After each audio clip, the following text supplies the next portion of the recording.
હાય friend, આજે આપણે એકદમ મસ્ત મેંગોનો આઈસ્ક્રીમ બનાવ્યો છે. આમાં નથી વધારે ઝંઝટ વગર એકદમ મસ્ત ફક્ત 5 જ કલાકમાં જામી જાય અને એકદમ સ્મૂધી બને એવો સરસ મજાનો આઈસ્ક્રીમ બનાવ્યો છે આપણે. તો ગુજરાતી કુકિંગ ચેનલમાં જો તમને આટલા સરસ આઈસ્ક્રીમ મળતા હોય ને તો એવું તો બને કે સબસ્ક્રાઈબ કરો અને ચોક્કસથી લાઈક કરો અને મને કોમેન્ટમાં જણાવો કે તમને આઈસ્ક્રીમ કેવો લાગે છે. જો આઈસ્ક્રીમ કાઢ્યો છે.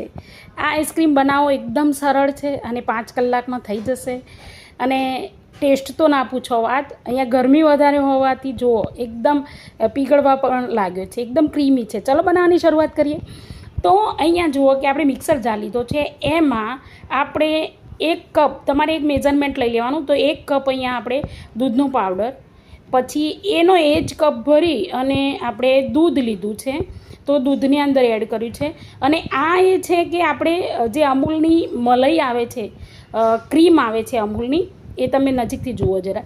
તો એ અમૂલની જે મલાઈ આવે છે ને એ અંદર એડ કરી છે. હવે આ વસ્તુ એડ થઈ જાય એના પછી અડધો જ કપ, જે કપ તમે પૂરો લીધો છે તે અડધો જ કપ અહીંયા ખાંડ ઉમેરવાની છે. અને એક આખો કપ ભરી અને સારી એવી મેંગો હોય ફ્રેશ એકદમ સરસ, એ અંદર એડ કરી દેવાની છે.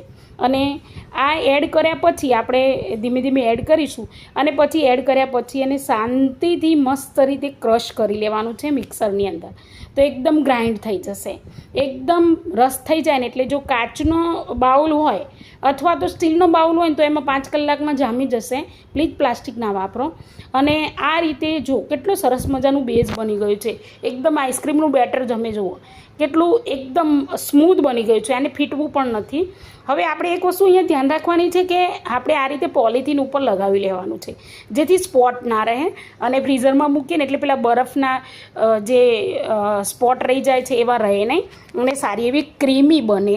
તો આપણે એને સારી રીતે ઢાંકી દેવાની. સ્ટીલના ડબ્બામાં પણ ઝડપથી કૂક થઈ જાય છે, એટલે કે મતલબ કે કૂલ થઈ જાય છે, સોરી. અને આ સરસ મજાનું એક ઢાંકણું સરસ મસ્ત વાખી દેવાનું. અને પછી જુઓ આઈસ્ક્રીમ તો જુઓ. સબસ્ક્રાઈબ કરો, લાઈક કરો અને શેર કરો.